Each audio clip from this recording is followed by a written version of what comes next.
Hello friends, आज हम topic discuss कर रहे हैं क्लास 11 से और जो चैप्टर लिया है वो लिया है हमने सीक्वेंस इन सीरीज। टॉपिक है ज्योमेट्रिक प्रोग्रेशन। क्वेश्चन मैंने बोर्ड पे लिख दिया है कि find the sum to n terms of the given series. अब ये जो पैटर्न है क्वेश्चन का, ये थोड़ा डिफरेंट स्टाइल का है और इस तरह के पैटर्न के सारे क्वेश्चनों का सॉल्यूशन एक ही तरह से होगा। जैसे क्वेश्चन दिया है 8, 888, 888, फिर 4 times 8 dot dot dot dot. इसी तरह से 8 की जगह 7 7 7 7 7 4 टाइम्स 7 5 5 5 5 5 4 टाइम्स 5। सबका लॉजिक एक ही जैसा है, एक तरह का पैटर्न है जो आप रट्टा लगा सकते हो और ये क्वेश्चन आपको बहुत अच्छे से क्लियर हो जाएगा।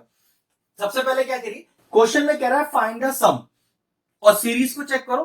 सीरीज में तो सम है ही नहीं, तो सबसे पहले सीरीज को चेंज करना है, उसमें सम का सिंबल लगाकर। वो किस तरह से देखिए, आपने लिखा 8 प्लस 88 प्लस 888 प्लस 4 टाइम्स 8 फिर plus dot dot dot dot dot 2n terms. ध्यान रखिएगा 2n टर्म्स, क्योंकि जीपी में इनफाइनाइट टर्म की भी सीरीज होती है, तो इसलिए वो उससे कंफ्यूजन ना हो जाए, तो इसलिए 2n टर्म्स लिख दीजिएगा। वैसे क्वेश्चन में n टर्म्स लिखा हुआ है, लेकिन फिर भी आप सीरीज में पीछे n टर्म लगा दीजिएगा। ठीक है, सबसे पहले क्या करना है ऐसे क्वेश्चन के लिए कि टर्म जो 8 है वो पूरे क्वेश्चन में से बाहर कर दो।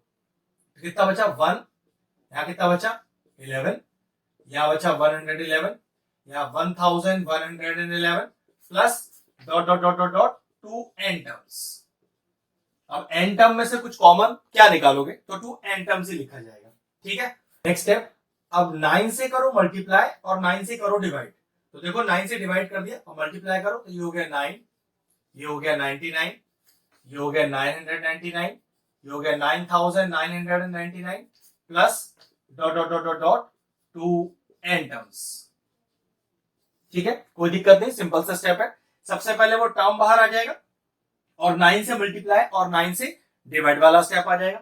अब चेक करो, इस 9 को आप क्या लिख सकते हो, इस 9 को आप लिख सकते हो 10 माइनस 1, फिर इस 99 को लिख सकते हो 100 माइनस 1, फिर इस 999 को लिख सकते हो 1000 माइनस 1, इसी तरह से यहाँ पर 10,000 minus 1 plus dot dot dot 2n terms. कोई जरूरी नहीं है कि ये 4 टर्म ही दिखाने, आप चाहो तो 3 टर्म दिखाकर भी प्लस लगा के dot dot dot n terms लिख सकते हो। ठीक है, अब ये 10, 100, 1000, 10,000 आगे का सीरीज भी होगा, उसमें से सारे टर्म अलग कर लो। वो किस तरह से देखिए, 8/9 तो अपनी जगह पर है। अब यहां से 10 निकाला बाहर, तो इसको मैंने लिख दिया 10 की पावर 1 और 100 को क्या लिख दिया 10 की पावर 2, ऐसे 1000 को लिख दिया 10 की पावर 3, 10 की पावर 4, 10 की power 5 plus dot dot dot dot dot 2n terms. ठीक है, नाउ क्या बचा -1 -1 -1 -1 -1 n टर्म्स तक। तो क्या लिखा -1 -1 -1 -1 dot dot dot dot dot 2n terms. ठीक है, अब ध्यान से अगर देखें तो ये जो सीरीज है 10 की पावर 1, 10 की पावर 2, 10 की पावर 3, एक जीपी की सीरीज है सम टू n टर्म्स के लिए। वो किस तरह से देखो, a कितना दिया है, फर्स्ट टर्म जिसको बोलते हो 10।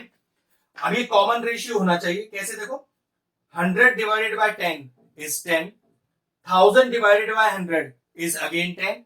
तो पक्की बात है इसका कॉमन रेशियो क्या हो गया 10, और n क्या है, क्योंकि सम टू n टर्म्स ही तो है तो n रहेगा।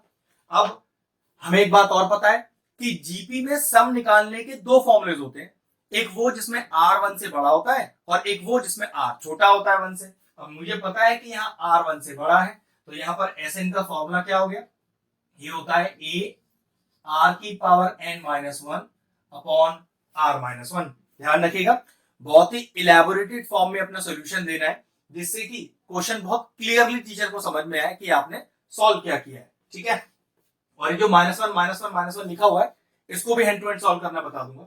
सबसे पहले फॉर्मूला लगाते हैं, तो 8/9 बाहर, तो a इज 10, r की पावर n, r भी 10 ही है, तो 10 की पावर n -1 अपॉन r -1 मतलब 10 -1। अब इस सम वाली सीरीज में तो मैंने फॉर्मूला लगा दिया, अब ये -1 -1 -1 -1 का क्या करना है, सबसे पहले इसमें से माइनस कॉमन लेना है। तो देखो अगर माइनस कॉमन लूंगा तो क्या बचेगा 1 plus 1 plus 1 plus dot dot dot dot dot 2n terms. अगले स्टेप पे देखते हैं क्या करना है। इसका काम तो एज इट इज लिखने का रह गया, तो 8/9 होल ब्रैकेट के 10/9 ब्रैकेट में 10 की पावर n -1। अब समझिए 1 + 1 + 1 + 1 + 1 क्या लिखा जाएगा, यहां पर लिखा जाएगा माइनस तो एज इट इज है, n लिखा जाएगा। अब क्वेश्चन अराइज होता है, सर आपको कैसे पता कि यहां n लिखा जाएगा? तो इसका पूरा एक तरीका समझा देता हूं, फिर कभी भी गलती नहीं होगा। लिखा हुआ है 7 + 7 + 7 + 7 ... टू n टर्म्स। अगर मैं आपसे बोलूं कि इसमें से 7 कॉमन निकाल लो, तो मालूम है 7 कॉमन निकालने पर क्या आएगा? ध्यान रखना 7n कॉमन आएगा, क्योंकि 7 + 7 + 7 में से 7 बाहर कर लीजिए तो 7 बाहर आएगा ना। 7n क्यों आएगा? 7n इसलिए आएगा क्योंकि सीरीज n टर्म्स तक की है, तो 7n बाहर आएगा। मतलब 7 + 7 + 7 + 7 टू n टर्म्स के लिए जो सिंगल टर्म लिखा जाएगा वो 7n होगा। इसी तरह से देखो 1 + 1 + 1 + 1 + 1 में अगर सिंगल टर्म लिखा जाएगा तो 1n लिखा जाएगा। जैसे 7 की सीरीज के लिए 7n लिखा ना, तो 1n की सीरीज के लिए 1n लिखा। अब 1 × n तो n ही होता है, तो इसलिए मैंने डायरेक्टली n लिख दिया था। एक एग्जांपल और समझाता हूं, 8 + 8 + 8 + 8 ... टू n टर्म्स। मैं बोलूं कि इसको कॉमन लेके सिंगल टर्म में लिखो तो जवाब कितना होगा? 8n। अगर 6 + 6 + 6 + 6 टू n टर्म्स लिखा होगा तो 6n। उसी तरह से 1 + 1 + 1 + 1 n टर्म्स तक के लिए 1n, और 1n कितना होता है? n ही होता है। बस अब अंदर इंटू कर दीजिए, यह आ गया 80/91 10 की पावर n -1, और यह आ गया माइनस का 8n/9। तो हमारा जो पर्टिकुलर क्वेश्चन था उसका सम टू n टर्म्स का जो फाइनल आंसर आया वो है ये लीजिए। क्वेश्चन फिनिश हुआ, वीडियो फिनिश करते हैं।